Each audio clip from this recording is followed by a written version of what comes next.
और इसकी कुछ कॉजेज़ हैं स्ट्रेस, दबाव लेना किसी चीज़ का बहुत ज़्यादा, और ज़ाहिर है बंदा किसी इनकम्प्लीट टास्क का दबाव लेता है, ओवर थिंकिंग करके किसी चीज़ का दबाव ले लेता है, या कोई पूरा दिन स्ट्रेसफुल है उसका सुबह से लेकर रात तक उसका दबाव लिया हुआ है, तो हो सकता है कि वो एंग्जाइटी में तब्दील हो जाए वो दबाव, और इंसान का दिल घबराने लगे, और ज़ाहिर है कि इंसान का कुछ करने का दिल ना करे। इसी तरह खौफ जुड़ा हुआ है एंग्जाइटी के साथ, इसी तरह अनसर्टेनिटी जुड़ी हुई है। अनसर्टेनिटी से मुराद है कि पता ही नहीं कि बनेगा क्या, ठीक है ना, यानी मुस्तकबिल का खौफ और अनसर्टेनिटी के पता नहीं मेरी जॉब लगेगी नहीं लगेगी, पता नहीं मेरे हालात बेहतर होंगे कि नहीं होंगे, पता नहीं मेरा रिश्ता होगा कि नहीं होगा। तो इसी को लेकर बैठे रहना, और वो भी एंग्जाइटी फिर इख्तियार कर जाती है ये चीज़। फिर कोई इनकम्प्लीट टास्क है उसकी एंग्जाइटी हो सकती है, और ये चूँकि ये एक इंटरनल चीज़ होती है ना, तो आपको पता भी नहीं लगता कि किस तरह से अटैक कर देगी, क्योंकि हमारा जो unconscious part of the brain है, जो लाशऊर है, वो बहुत ही सीक्रेटिव मैनर में एक्ट करता है, राइट। तो इसीलिए कहते हैं ना कि पॉजिटिव सोच और पॉजिटिव ख़यालात की बहुत फोकियत है। जैसे कि देखिए, मैं आपको इब्न अल क़य्यिम का बहुत ही खूबसूरत जो है वो कोट आपके सामने रखता हूँ। इब्न अल क़य्यिम जो है, पहले तो बताता चलूँ कि माशाल्लाह he is a big scholar, और इनकी किताब है ज़ाद अल माद, और बहुत उस लेवल के स्कॉलर हैं कि उस दौर में, यानी 13वीं 14वीं सदी के गालिबन ये स्कॉलर हैं, उस दौर में इन्होंने सुभान अल्लाह जो है वो एंग्जाइटी के ऊपर बात की है। तो ज़ाद अल माद volume 2 page 325, I am quoting इमाम अल क़य्यिम, वो कहते हैं the past can never be changed और करेक्टेड विद सैडनेस। माजी जो है उसको कभी भी आप हुज़न से, गम से चेंज या क्योर नहीं कर सकते, बल्कि उसका फ़ायदा ही नहीं है कि माजी पर ही गम करते रहना, बल्कि, और ये इंतहाई प्रैक्टिकल टिप है। इनफैक्ट मैं कहता हूँ कि अगर आप सिर्फ इस एक कोट को ले लें तो आप यहीं पे लेक्चर ख़त्म कर सकते हैं कि बस मेरा काम हो गया, लेकिन हम इंशाल्लाह मज़ीद डेप्थ में जाएंगे। वो कहते हैं कि बट रादर विद कंटेंटमेंट, रिदा जिसे कहते हैं, कंटेंटमेंट यानी गिना, यानी कि राज़ी होना, ठीक है, रज़ा से निकला है। ग्रैटिट्यूड यानी हम्द, अल्लाह ताला की हम्द बयान करना, शुक्रगुजारी करना। पेशेंस यानी कि सब्र। A firm belief in destiny, ईमान बिल कद्र। और the verbal recognition that everything occurs by the decree of God. Verbally ये जुमला अदा करना जो हमारे नबी ने हमें सिखाया है कि हर चीज़ अल्लाह की मर्ज़ी से होती है, और वो जुमला क्या है, क़द्दर अल्लाहु व मा शाअ फ़अल। अब मैं आपको दोबारा सुनाता हूँ। इमाम इब्न क़य्यिम ने कहा कि माजी को कभी भी आप हुज़न से, गम से क्योर नहीं कर सकते, और रोने का फ़ायदा ही नहीं माजी के ऊपर। माजी जो है वो इन 4 चीज़ों से करेक्ट होता है। नंबर 1 कंटेंटमेंट, रिदा, कि मैं कंटेंट हूँ, जो हुआ अल्हम्दुलिल्लाह, अल्लाह सुब्हाना व तआला मेरी लाइफ के कंट्रोलर हैं, अल्लाह सुब्हाना व तआला की कोई बेहतरी होगी इसमें, तो अल्हम्दुलिल्लाह। और यही दूसरी चीज़ ग्रैटिट्यूड, यानी जो अल्हम्दुलिल्लाह कहना है, राइट। और तीसरा है पेशेंस, सब्र, सब्र के साथ डील करना, यानी आपको वसवसे आएंगे, ख्यालात आएंगे, आपको ओवर थिंक कराएगा शैतान, क्यों हुआ, मेरी ही कोई गलती थी, आप कैलकुलेशंस लगाने बैठ जाएंगे, क्यों हुआ, ये हुआ होगा, ऐसा किया होगा। फ़ायदा क्या है कैलकुलेशंस लगाने का, अपनी सेहत ख़राब करेंगे, जो होना था हो गया, ठीक है। अब उस पर इतना ज़्यादा सोचने का मकसद क्या है, फ़ायदा क्या है। तो सब्र, सब्र, ठीक है, खामोशी, अल्हम्दुलिल्लाह, ग्रैटिट्यूड, कंटेंटमेंट, मैं राज़ी हूँ, अल्लाह की रज़ा में मैं राज़ी हूँ। और उसके बाद ईमान बिल क़द्र, चौथी चीज़ ईमान बिल क़द्र, कि देखो अल्लाह सुब्हाना व तआला की क़द्र है, ये अल्लाह की डिक्री है, मैंने अपनी पूरी कोशिश की, और चलो अगर ये मेरी किसी गलती से भी हुआ है तो हो गया, माजी है, अब मुझे हाल का देखना है, और इंशाल्लाह मुस्तकबिल अल्लाह सुब्हाना व तआला संभाल लेगा। तो ये ईमान बिल क़द्र बहुत ज़रूरी है।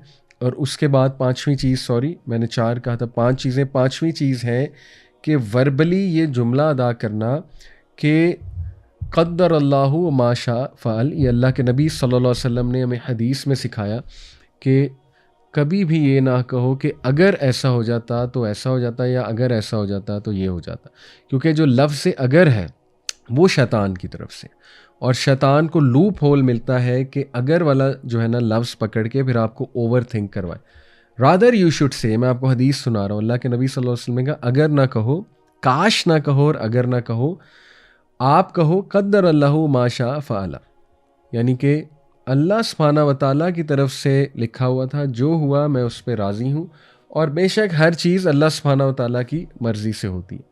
तो ये बहुत ही एम्पावरिंग चीज़ें हैं, ये 5 जो चीज़ें बताई गई, इस पे सोचिएगा।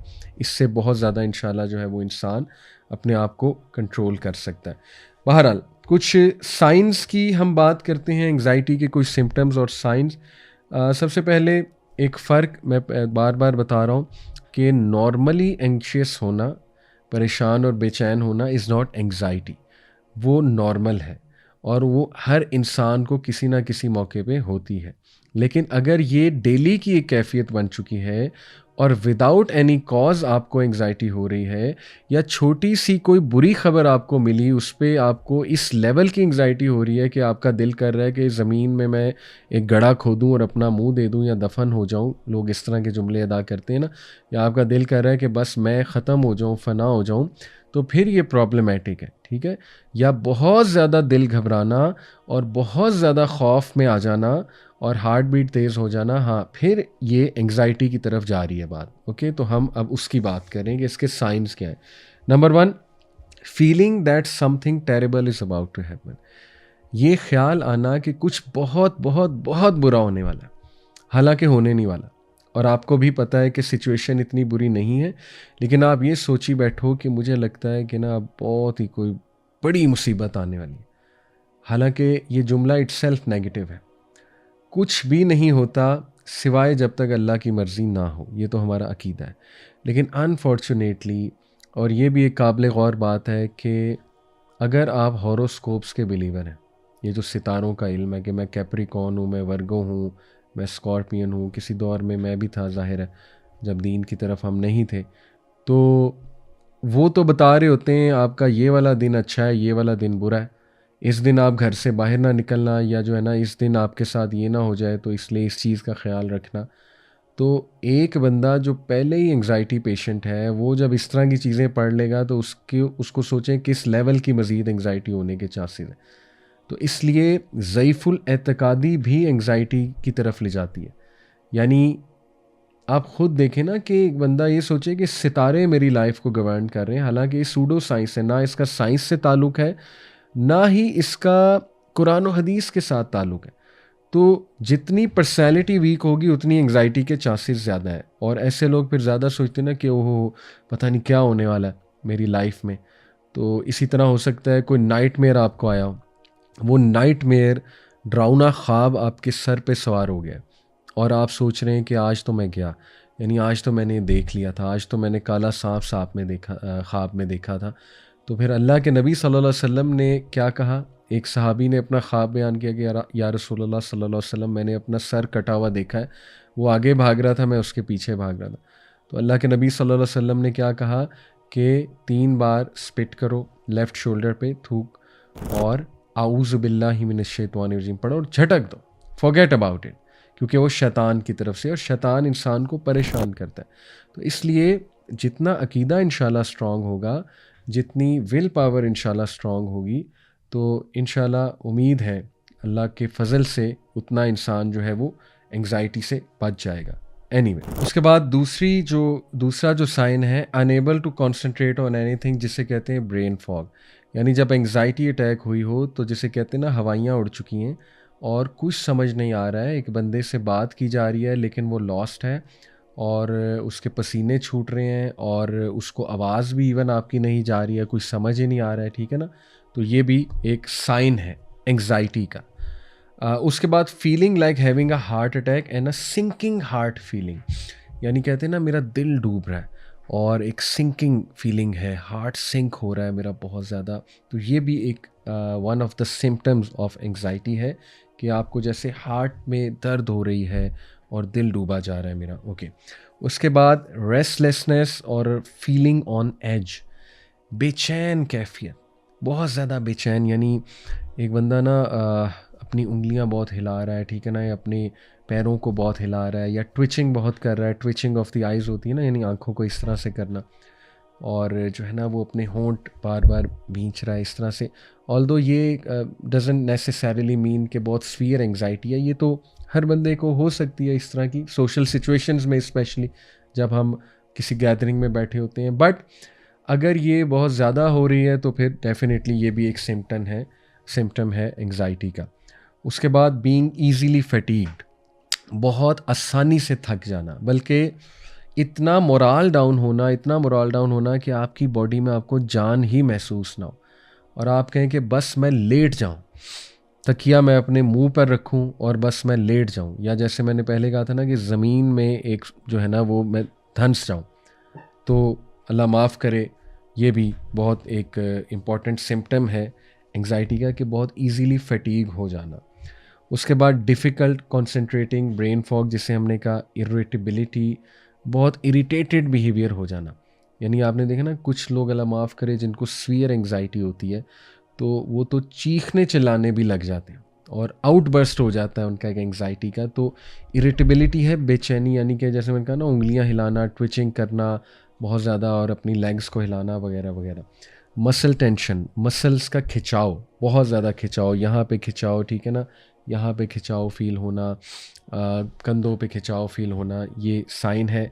स्लीप डिस्टर्बेंस बहुत इम्पॉर्टेंट है ये, स्लीप डिस्टर्बेंस, क्योंकि इत्तफ़ाक़न सुभान अल्लाह कुरान और हदीस में भी, बल्कि हदीस में अल्लाह के नबी सल्लल्लाहु अलैहि वसल्लम की एक दुआ आती है कि जब भी तुम नींद में खौफ से जागो तो ये वाली दुआ पढ़ो, मैं इंशाल्लाह आपके सामने दुआ रखूँगा भी।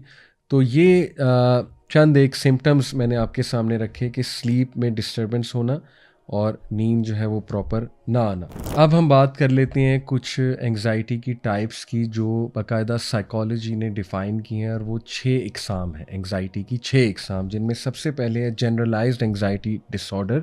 जनरलाइज्ड एंग्जाइटी डिसऑर्डर, जैसे कि नाम से साबित हो रहा है कि जनरल वजूहात की वजह से, या एक जनरल फॉर्म ऑफ एंग्जाइटी है, जो मैंने ऊपर जितनी वजूहात डिस्कस की उनकी वजह से किसी को भी ये एंग्जाइटी हो सकती है, और ये एक डिसऑर्डर बन जाता है अगर ये मुस्तकिल एक कैफियत है इंसान की। उसके बाद दूसरा जो है वो है social anxiety disorder. Social anxiety disorder, as the name suggest, कि किसी भी सोशल सिचुएशन में, सोशल गैदरिंग में एंग्जाइटी होने लगना, ठीक है, जो ऊपर मैंने एंग्जाइटी की डेफिनेशन बताई। उसके बाद जो है सेपरेशन एंग्जाइटी। सेपरेशन एंग्जाइटी भी बहुत कॉमन है। सेपरेशन एंग्जाइटी कुछ ऐसे लोगों को होती है जिनको एक अटैचमेंट डिसऑर्डर भी होता है। अटैचमेंट डिसऑर्डर ये बाकायदा साइकोलॉजिस्ट ने डिटेल में डिस्कस किया है। जैसे कुछ लोग जो है वो ओवरली अटैच हो जाते हैं किसी चीज़ से या किसी इंसान से या एक ख़ास सिचुएशन से। तो जब भी उस सिचुएशन, इंसान या चीज़ से उन्हें दूर किया जाए, सेपरेट किया जाए, तो उसके रिज़ल्ट में बहुत बुरा एंग्जाइटी अटैक और बहुत बुरे पैनिक अटैक्स होते हैं। तो ये भी एक किस्म एंग्जाइटी की डिफ़ाइन की गई है।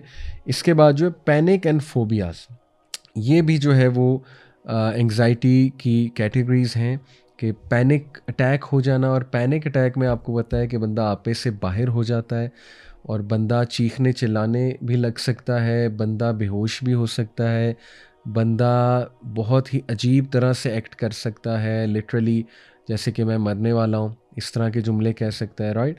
तो ये भी बड़ा इम्पॉर्टेंट है कि इंसान इस पैनिक अटैक को भी हम डिस्कस करें।